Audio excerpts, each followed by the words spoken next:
Hello বন্ধুরা, আমার এক নতুন ভিডিওতে স্বাগতম। আজকের রেসিপি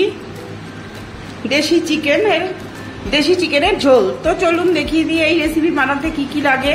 আর আমার রান্নাটি যদি আপনাদের ভালো লাগে তো প্লিজ লাইক, কমেন্ট, শেয়ার আর সাবস্ক্রাইব অবশ্যই করবেন। তো চলুন এবার রান্নাটা শুরু করি। এই যে কড়াই বসিয়ে দিয়েছি, কড়াইয়ে প্রথমে পেঁয়াজটা ভেজে নেব। পেঁয়াজটা ভেজে নিয়ে তারপরে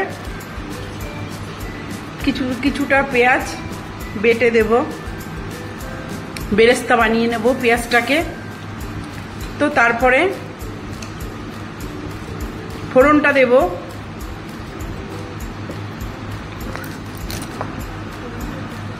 পেঁয়াজটা ভাজা হয়ে গেছে, এইবারে সর্ষের তেলে এই দেশি চিকেনের ঝোলটা, তাতে জিরে আর শুকনো লঙ্কা ফোড়ন দিলাম, লবঙ্গ, দারচিনি, এলাচ দিলাম।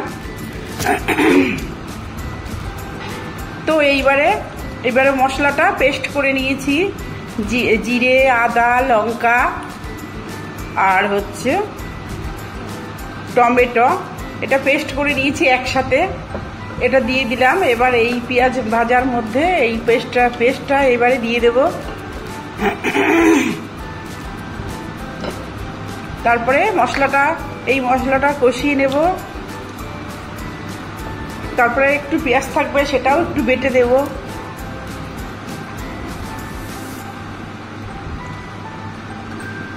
এবারে জিরের গুঁড়ো আর ধনের গুঁড়ো দেব।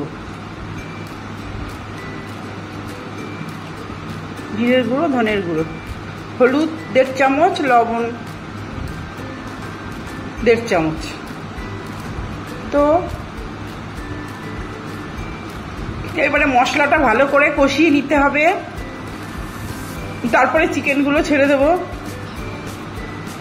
তারপরে টক দই দেব। তারপরে এই চিকেনগুলো ছেড়ে দেব। এটা দেশি চিকেন।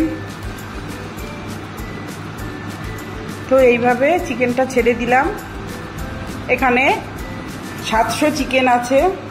তো এখানে এবারে মাংসটা ভালো করে কষিয়ে নিতে হবে।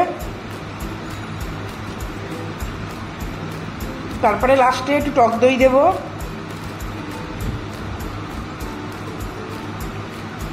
তারপরে ওই পেঁয়াজটা বেরেস্তা করে সেটা একটু পেস্ট করে নিয়ে দিয়ে দেব।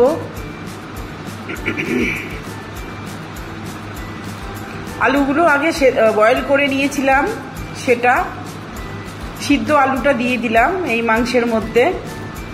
আর এইদিকে চিকেন কারি মশলাটা দিলাম একটু। আর একটা দেব চিকেনের মশলা, 2টো দিয়েছি, সানরাইজের এটা। তো এইভাবে মাংসটা রান্না করব, তাহলে এই চিকেনের যে গন্ধটা সেটা চলে যায়। আর এই বাটিতে গরম জল বসিয়েছি, সেই গরম জলটা ঢেলে দিলাম। এবারে মাংসটা হয়ে এসছে, তেল বেরিয়ে গেছে, এটা হয়ে এসছে। এইবারে এই যে এখানে কুলচার সাথে এরকম গরম গরম চিকেনের ঝোল তো দুর্দান্ত লাগে। আর বন্ধুরা, আপনারা এইভাবে রান্নাটি করে অবশ্যই খেয়ে দেখবেন। আর আমার রান্নাটি কেমন হলো সেটাও কমেন্টে জানাবেন। আর আমার রান্নাটি যদি আপনাদের ভালো লাগে তো please like, comment, share, subscribe অবশ্যই করতে ভুলবেন না।